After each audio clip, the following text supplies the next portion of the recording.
اللہ اکبر آبا اجداد کے خلاف دوسرے معبود کی دعوت کیوں دے رہے ہیں؟ اگر آپ کو کوئی پریشانی ہے تو ہم سے کہیے، اور وہ آپ کو لالچ دیتے ہیں۔ اگر آپ کو دولت کے انبار چاہیے تو ہم دولت کے انبار تمہارے قدموں میں لا کے ڈال دیں۔ اگر تم کو یہاں کی چوکیداری چاہیے، سرداری چاہیے، تو وہ بھی ہم دینے کے لیے تیار ہیں۔ اگر تم کو کوئی حسین سے حسین لڑکی چاہیے، وہ حسین سے حسین دوشیزہ مکے کی آپ کی خدمت میں پیش کرنے کے لیے ہم تیار ہیں۔ لیکن جو آپ دعوت دے رہے ہیں اور جو کہہ رہے ہیں اللہ ایک ہے اور ہمارے 360 معبودوں کو آپ جھٹلا رہے ہیں، آپ ایسا نہ کیجئے۔ رسول پاک صلی اللہ علیہ وسلم نے فرمایا، قسم خدا کی اگر تم میرے اس ہاتھ پہ چاند رکھ دو گے اور اس ہاتھ پہ سورج رکھ دو گے تو میں اپنی اس دعوت سے باز نہیں آ سکتا۔ میں یہ دعوت دے کے رہوں گا۔ اللہ کے رسول ہوں میں، اللہ کا پیغمبر ہوں میں۔ آہستہ آہستہ لوگ اسلام میں داخل ہوتے رہے، اور جو اپنی سرداری کے زوم میں رہتے تھے، جو اپنے آپ کو بڑا سمجھتے تھے، جو بڑے چودھری تھے، جیسا کہ آج کل اب سمجھ لیجئے آپ 3 لوگ ہیں ہمارے اس ملک کے اندر، وہ اپنے آپ کو سب کچھ سمجھ رہے ہیں۔ اس وقت کا ابو جہل تھا، حضرت موسیٰ کے ساتھ فرعون تھا، اور حضرت ابراہیم علیہ السلام کے ساتھ نمرود تھا۔ تو اللہ نے ان کے ساتھ کیا معاملہ کیا؟ بہرحال انہوں نے فیصلہ کیا، بہت لمبی تقریر ہو جائے گی، میں اس میں جانا نہیں چاہتا، کہ ان کو جلا وطن کر دو، یہاں سے نکال دو۔ اور پھر رسول پاک صلی اللہ علیہ وسلم کے متعلق فیصلہ کیا گیا، ان کو جیل میں ڈال دو۔ رسول پاک صلی اللہ علیہ وسلم کو 3 سال جیل میں ڈالا، جس کو شعب ابی طالب کہتے ہیں۔ وہ صفا اور مروہ جو پہاڑی ہے اس کے پیچھے وہ ایک وادی تھی جس کے اندر جیل بنائی تھی، جو گڑھا بہت گہرا گڑھا تھا، اس کے اندر صحابہ کرام بھوکے رہتے تھے، پیاسے رہتے تھے، پانی تک نہیں ملتا تھا، بھوک لگتی تھی۔ اس بھوک کے عالم میں پتے چپے چبا کر، چمڑے کو جلا جلا کر اپنی بھوک کو دور کیا ہے، لیکن توحید کے دامن کو نہیں چھوڑا۔ آج ہم حرام حلال کی پرواہ نہیں کرتے، حرام حلال تمیز نہیں کرتے۔ آج ہم اپنے دین کو چھوڑے ہوئے ہیں۔ جس دین کی وجہ سے ہمیں سربلندی ملی تھی، جس دین کی وجہ سے ہمیں کامیابی ملی تھی، آج اس دین کو ہم نے چھوڑ رکھا ہے۔ اگر آج ہم 313 بھی بدر والے تیار ہو جائیں تو باطل طاقت کی کیا مجال ہے کہ وہ ہمارا بال بیکا کر سکے؟ اللہ تعالیٰ نے قرآن میں فرمایا ہے، وَلَا تَهِنُوا وَلَا تَحْزَنُوا وَأَنْتُمُ الْأَعْلَوْنَ إِن كُنتُم مُؤْمِنِينَ۔ رنجیدہ مت ہو، افسردہ خاطر مت ہو، تم ہی سر بلند رہو گے اگر تم مومن بنے رہے۔ اگر تمہارا ایمان پکا ہے، اگر پکے ایمان والے ہو، پکے مسلمان ہو، پکا قرآن پر عمل کرنے والے ہو، رسول پاک صلی اللہ علیہ وسلم کی سنتوں پر عمل کرنے والے ہو، تو اللہ کی نصرت، اللہ کی مدد تمہارے شامل حال رہے گی، اور تم افسردہ نہیں ہو سکتے، تم رنجیدہ نہیں ہو سکتے۔ کیوں؟ اس لیے کہ جب تم قرآن و سنت پر عمل کرو گے تو تم اللہ کے دوست بن جاؤ گے، اور اللہ کے جو دوست ہوتے ہیں، اللہ کے جو ولی ہوتے ہیں، رنج و غم ان کے قریب کو بھی نہیں گزرتا۔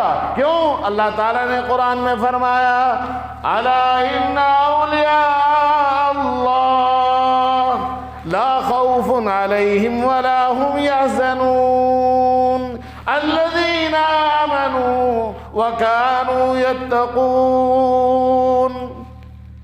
جو اللہ کے نیک بندے ہوتے ہیں، رنج اور غم نام کی چیز ان کے قریب کو نہیں گزرتی۔ کیوں؟ اس لیے کہ وہ دل کے اندر اپنے اللہ کو سمائے ہوئے ہوتے ہیں، اللہ کے نور سے، اللہ کے ذکر سے اپنے دل کو انہوں نے منور کیا ہوتا ہے۔ جب ان کا دل اللہ کے ذکر سے منور رہتا ہے، مجلہ رہتا ہے، مصفہ رہتا ہے، وہ کسی باطل طاقت سے نہیں ڈرتے۔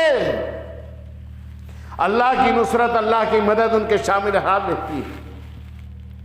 تو دوستوں اور بزرگوں، میں عرض کر رہا تھا، اگر ہم پکے مومن بنے رہے اور پکے مسلمان بنے رہے، اگر ہم نے ایمان پر، ایمان کے تقاضوں پر عمل کیا، ہم نے نمازیں پڑھی، ہم نے قرآن کی تلاوت کی، ہم نے درود و سلام پڑھا اور ہم نے استغفار کی کثرت کی، تو میرے محترم دوستوں اور بزرگوں، اور جو اسلام کی تعلیمات ہیں ان سے ہم دور نہیں رہے، سچ بولتے رہے، وعدہ خلافی ہم نے نہ کی، کبھی جھوٹ نہیں بولا، کبھی شراب نہیں پی، کبھی جوئے کے قریب نہیں گئے، کبھی زنا نہیں کیا، یہ مسلمان کی شان ہے، یہ قرآن کی تعلیم ہے۔ لیکن آج کا مسلمان قرآن کی تعلیم سے کوسوں دور ہو چکا ہے، قرآن یہ نہیں پڑھتا، نماز یہ نہیں پڑھتا، روزے یہ نہیں رکھتا، حج یہ نہیں کرتا، اور شراب پینے کی عادت اس کی بن گئی ہے، جوا کھیلنے کی عادت اس کی بن گئی ہے، ہر برائی میں مبتلا رہنے کی اس کی عادت بنتی چلی جا رہی ہے۔ جب برائیوں میں مبتلا ہوتے چلے جاؤ گے اور جب تم گندگیوں میں ڈوبتے چلے جاؤ گے تو پھر اللہ کی رحمت، اللہ کی مدد نہیں آئے گی۔ جب تمہارا یہ حال ہوگا کہ تم گناہ پہ گناہ کرو گے تو پھر تمہارا قلب سیاہ ہو جائے گا، جب تمہارا قلب سیاہ ہو جائے گا تو پھر باطل طاقتوں کے سامنے آنکھ کھولنے کی اور آنکھ سے آنکھ ملانے کی تمہاری جرأت نہیں ہوگی، پھر تم ڈرپوک بن جاؤ گے۔ پھر اللہ کے رسول نے فرمایا بزدلی تمہارے دلوں میں چھا جائے گی، تم بزدل بن جاؤ گے۔ پھر وہی ہوگا جو تاتار کے زمانے میں ہوا تھا۔ تاتار کے زمانے میں مسلمانوں نے جب دین کو چھوڑ دیا تھا، قرآن و سنت کو چھوڑ دیا تھا، نمازوں کو چھوڑ دیا تھا، قرآن کی تلاوت سے دور ہو گئے تھے، درود و سلام نہیں پڑھتے تھے، استغفار کثرت سے نہیں کرتے تھے، کلمہ طیبہ کا ورد نہیں کرتے تھے، دین کو سیکھنے سکھانے کا نظام معطل ہو گیا تھا، اور پھر وہ لوگ شراب کے عادی ہو گئے تھے، شراب میں مست ہو گئے تھے، جوئے میں مست ہو گئے تھے، ہر برائی عام ہو گئی تھی۔ اللہ تبارک و تعالیٰ نے بزدلی ان کے دلوں میں ڈال دی تھی۔ تاتاری ایک بہت بڑی ایک جماعت ہے، ایک قوم ہے، اور ان کا مسلمانوں پر حملہ آور ہونا ہے۔ اب وہ ایک فاحشہ عورت آتی، زانیہ عورت آتی اور وہ تلوار لاتی، اب یہ 100 200 کا ایک جتھا ہوتا، وہ کہتی ابھی میں تلوار لا رہی ہوں، یہیں کھڑے رہنا، یہاں سے قدم ہلانا نہیں۔ کیوں؟ قرآن و سنت پر عمل نہ کرنے کی وجہ سے، ذکر نہ کرنے کی وجہ سے، مسجدوں کو آباد نہ کرنے کی وجہ سے بزدل بن گئے تھے۔ اللہ کے رسول نے فرمایا جب تم دین کو چھوڑو گے تو بزدلی تمہارے دلوں میں آ جائے گی، وہن آ جائے گا، وہن آ جائے گا۔ تم دنیا میں پھیلے ہوئے ہوگے، تمہاری کثرت ہوگی، لیکن تم اپنی کثرت کے باوجود غالب نہیں آ سکتے باطل طاقت پر۔ کیوں؟ بدعمالی کی وجہ سے تم بزدل بن جاؤ گے، بزدل بن جاؤ گے، تمہارے دلوں میں اندھیرا چھا جائے گا۔ اور پھر آپ نے مثال دے کے سمجھائے گا، تمہاری حیثیت اس وقت میں ایسی ہوگی جیسے موسلادھار بارش ہوتی ہے، اور موسلادھار بارش میں پانی تیزی سے آتا ہے، اور پانی تیزی سے آنے کے باوجود پانی کا رو ہوتا ہے، اس رے میں کوڑا کرکٹ بھی آتا ہے۔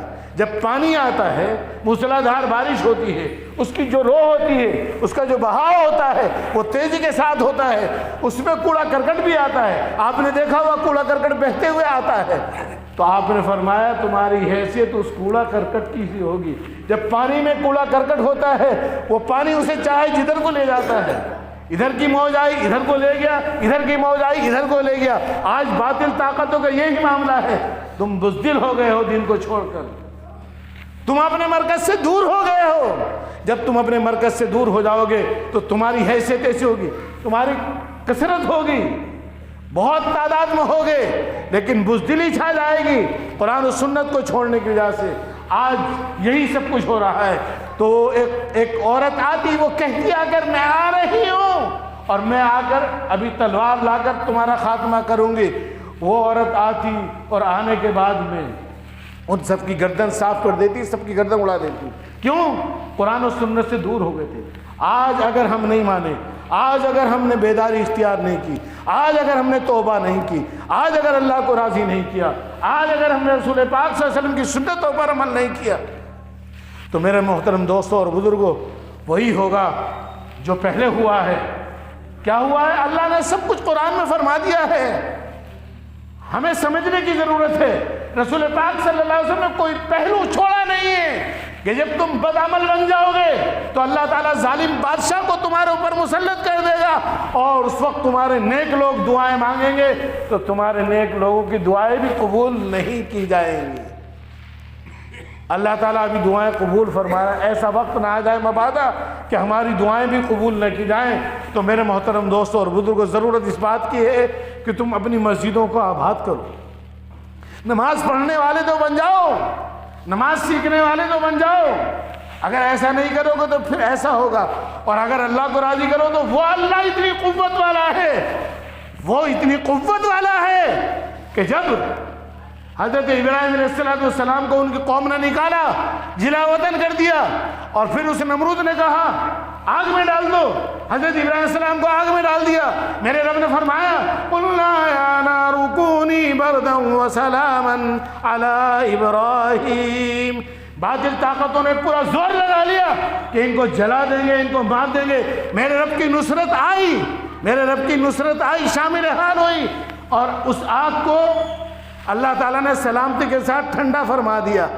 وہ آگ کوئی تکلیف دے نہیں بنی ان کے لیے۔ تو میرے محترم دوستوں اور بزرگوں، یہی وہ نمرود ہے کہ جب اس نے کہا کہ تمہارے خدا کو تو میں نے مار دیا ہے، وہ کیسی قوت والا، کیسی قدرت والا ہے، وہ کیسی قوت والا ہے، وہ مچھروں کو بھیجا، مچھروں کو، مچھروں کی فوج آئی، اور ایک مچھر وہ اس کی ناک میں، اس خدا کی ناک جو اپنے آپ کو کہتا تھا انا ربکم الاعلی، میں ہی اس پوری دنیا کا پروردگار ہوں، میں ہی اس کا خدا ہوں۔ یہ تو خدائی کا دعویٰ نہیں کرتا ہے بیٹھا ہوا، وہ کہتا تھا میں تو خدا ہوں، میری عبادت کرو، میری پوجا کرو۔ اللہ نے مچھر بھیجا، مچھر اس کی ناک میں گھسا، اور پھر وہ اس کی موت کا ذریعہ بنا۔ وہ ایسی قوت والا ہے، وہ ایسی قوت والا ہے کہ فرعون نے جب اپنی خدائی کا دعویٰ کیا، موسیٰ علیہ السلام ہے، اور پورا واقعہ تفصیل سے بیان نہیں کر سکتا، اتنا عرض کرتا چاہ رہا ہوں، بس سمجھانے کی کوشش کر رہا ہوں اللہ کی مدد کیسے آئی ہے۔ اب یہ نمرود اپنی قوت میں، اپنے گھمنڈ میں سرابور کہ میں تو قوت والا ہوں، حکومت اور قوت میرے پاس ہے، فوج کی قوت میرے پاس ہے، ساری طاقتیں میرے پاس ہیں، لیکن قوت والا وہ ہے۔ اس نے کہہ دیا ہے تمہیں رنجیدہ رہنے کی ضرورت نہیں، اگر تم مجھ کو راضی کرنے والے بنو گے تو میں ان تمام طاقتوں کا مقابلہ خود کر لوں گا، ان فوجوں کو میں خود سنبھال لوں گا، میں دیکھوں گا یہ کتنی قوت ہے ان کے اندر، لیکن تم مجھ کو راضی تو کرو، میری عبادت کرنے والے تو بنو۔ تو دیکھیے فرعون اپنی پوری قوت کو لے کر، پوری فوج کو لے کر حضرت موسیٰ علیہ السلام کے مقابلے میں نکلا۔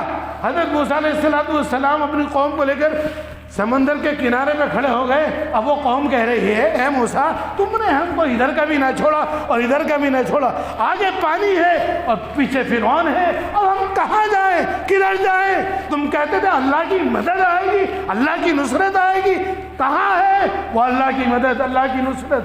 حضرت موسیٰ علیہ السلام سے اللہ نے کہا اے موسیٰ یہ تمہارے ہاتھ میں جو عصا ہے اس کو پانی پہ مارو۔ حضرت موسیٰ علیہ السلام نے اس لاٹھی کو جب پانی پر مارا تو اس میں 11 راستے بن گئے، شیش محل، ایک دوسرے کو دیکھتے ہوئے جا رہے ہیں، داخل ہو گئے اس پانی کے اندر۔ اللہ کی مدد آئی، اللہ کی مدد نبی کے ساتھ آئی، وہ پوری طاقت، پوری فوج، بڑی بڑی بٹالین تھی، وہ کچھ نہ کر سکی۔ اللہ نے اپنی مدد فرمائی، نصرت فرمائی، اور موسیٰ علیہ السلام سب کو لے کر سمندر کے پار چلے گئے۔ سب نے وہ منظر دیکھا۔ اب یہ فرعون جو اپنا آپ کو کہتا تھا انا ربکم الاعلی، میں ہی ہوں سب سے بڑا، میں ہی ہوں سب سے بڑا، میں ہی ہوں اس آسمان اور زمین کا مالک، میں ہی ٹھیکیدار ہوں، جیسا آج کل یہ کہہ رہے ہیں، ٹرمپ کہہ رہا ہے، یہ سب کہہ رہے ہیں کہ ہم ہیں بڑے، ہم کریں۔ ارے یہ نہیں، یہ بھی اللہ کی طرف سے مسلط کیے جاتے ہیں ہماری بدعمالی کی بنیاد پر۔ بہرحال وقت ہو رہا ہے، ایک مضمون میں پورا کرتے چلوں، مضمون پورا کر رہا ہوں، 2 باتیں عرض کر کے۔ ایک تو یہ، اب فرعون نے کہا اچھا دیکھو مجھ سے اس سمندر بھی ڈرتا ہے، میری حکومت سب پہ چلتی ہے، اس سمندر کے اوپر بھی میری حکومت چلتی ہے، اس سمندر نے ڈر کے مجھے راستہ دے دیا ہے، آج پانی کے آ تو صحیح تو میری آغوش میں، آج میں تجھے مزہ چکھاؤں گا۔ تو نے کرسی پر بیٹھ کر کتنا ظلم و ستم کیا ہے، آج اس خدا کی پکڑ میں تو آئے گا، تجھے پتہ چلے گا، اور فوراً اس کا گھوڑا پانی میں گرا اور اللہ تعالیٰ نے پانی کو حکم دیا۔ اب جو راستہ تھا میرے نیک بندوں کے لیے کھلا تھا، میں نے نصرت ان کی تھی۔ اے سمندر تیری آغوش میں اب دشمن اسلام آ گیا ہے۔ اس وقت اسلام موسیٰ علیہ السلام کی شکل میں تھا، لا الہ الا اللہ موسیٰ کلیم اللہ، یہ کلمہ تھا۔ اے پانی اس ہمارے دشمن کو ذرا مزہ چکھا دے۔ اب پانی آپس میں ملا اور فرعون نے جو غوطے کھائے ہیں اور موجیں ادھر سے ادھر جو ٹپکا دے رہی ہیں، اس کو بڑی خدائی کو دعویٰ کر رہا تھا، اپنا آپ کو بہت بڑا سمجھ رہا تھا۔ اب کہاں گئی تیری بادشاہت، اب کہاں گئی تیری کرسی، اب کہاں گئی تیری فوج، اب کہاں گئی تیری بٹالین، کدھر گئی؟ اللہ کی نصرت کے سامنے دوستو بزرگوں کوئی مچھر بھی پر نہیں مار سکتا اگر تم اللہ کو راضی کرنے والے بن جاؤ گے۔ تو دوستو بزرگوں اللہ نے فرمایا کہ اس وقت فرعون کہہ رہا ہے، اب غیبی نظام سمجھ میں آ رہا ہے، غیب کے پردے ہٹ گئے اور اس کو غیب کی چیزیں نظر آ رہی ہیں۔ اب کہہ رہا ہے کہ موسیٰ ہارون کے رب پر میں ایمان لاتا ہوں، موسیٰ ہارون کے رب پر میں ایمان لاتا ہوں، یہ کہہ رہا ہے۔ اب اللہ تعالیٰ نے فرمایا اے فرعون اب دروازہ توبہ کا بند ہو گیا، وہ وقت نہ آئے تمہارے لیے کہ تمہارے لیے توبہ کا دروازہ بند ہو جائے۔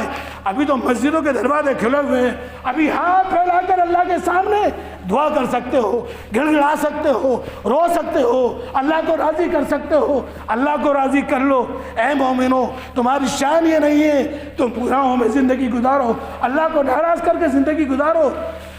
فرعون کہہ رہا ہے کہ مجھے توبہ کی مہلت اب نہیں، اب نہیں۔ تو کہا ہاں ہم تیری لاش کو لوگوں کی عبرت کے لیے، لوگوں کی عبرت کے لیے ذریعہ بنائیں گے اور ہم تیری لاش کو قیامت تک محفوظ رکھیں گے۔ آج بھی مصر کے عجائب خانے میں فرعون کی لاش رکھی ہوئی ہے، کبھی ہندوستان گوا میں دکھایا جاتا ہے، کبھی دنیا کے کسی کونے میں دکھایا جاتا ہے۔